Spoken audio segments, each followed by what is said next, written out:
Vegetarianism is a hot topic today, and many people embrace it for a variety of different reasons. But how bad is meat really? What are the long-term impacts of the meat industry? Is it really something we should be worried about? Well, I've been doing some research and found that the damage the meat industry is doing to our world is vastly understated. While the threats of global warming, water depletion, and global pandemics are well known, the important role the meat industry has in all three of those is usually not mentioned. So, without further ado, here are 3 ways meat is bringing about the apocalypse. Global warming. Meat is one of the biggest contributors to climate change, contributing as much greenhouse gases as transportation, which is much more indispensable to civilization than meat is, and even more if you include the effects of deforestation. The main cause of this is methane.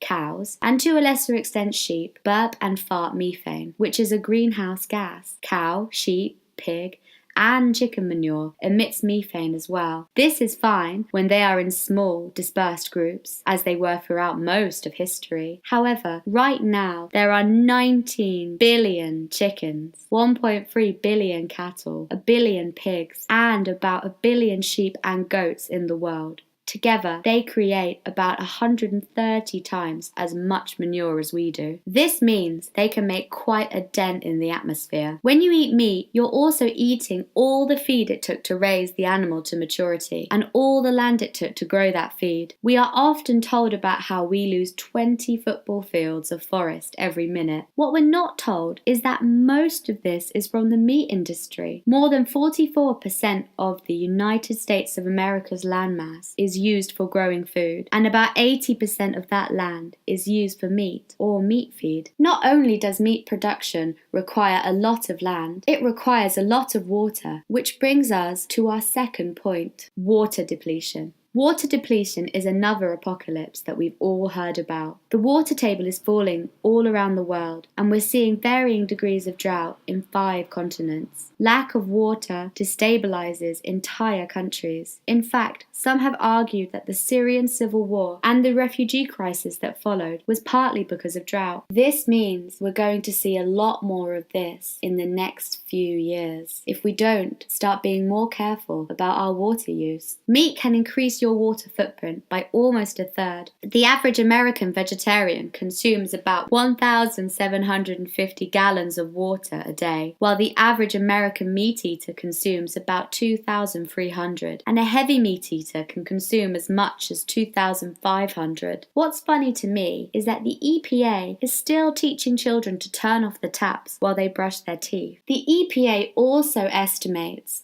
that the average American runs through 100 gallons of water a day with household water use, including laundry, dishwashers, showers, toilets, gardening, and yes, toothbrushing. If you eat a quarter pound of beef, you are doubling that. And this isn't even factoring in the water lost through pollution. Remember all that manure I mentioned earlier? Dung isn't bad for the environment in small doses, but this is a lot of manure, and it's more so full of pesticides, hormones, and antibiotics than ours is. This has become a major source of pollution in rivers, and is even creating dead zones in the ocean. And while we're talking about antibiotics, here's another side effect of the meat industry that's rarely mentioned: global pandemics.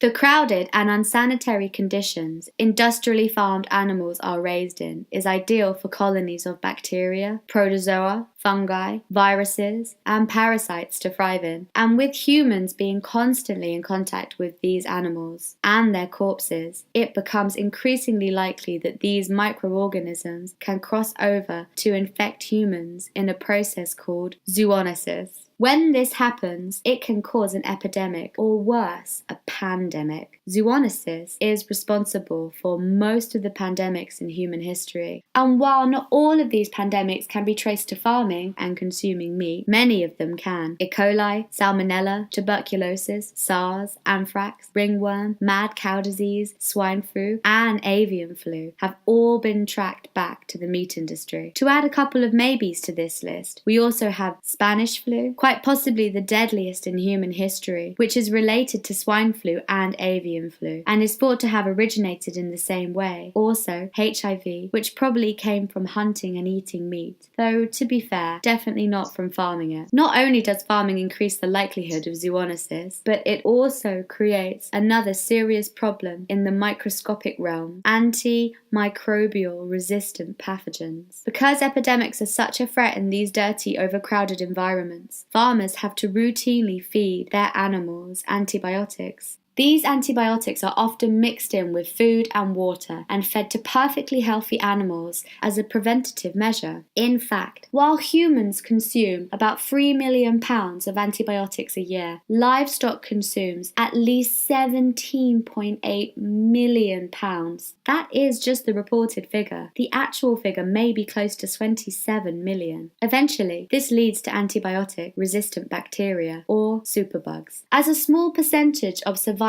bacteria pass on their genes. Recently, a gene has been discovered that is resistant to colistin, which is the last resort, if all else fails, antibiotic. This gene was discovered mainly in colonies of bacteria found in animals, not humans, and in China.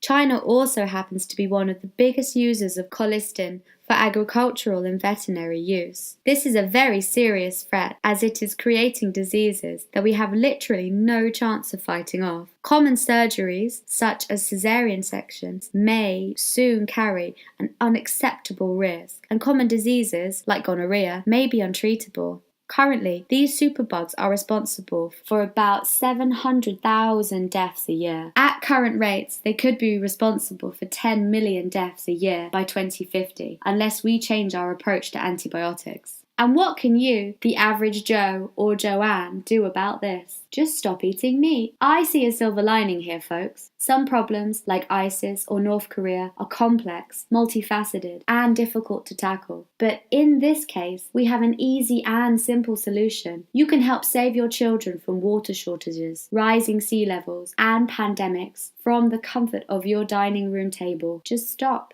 eating meat.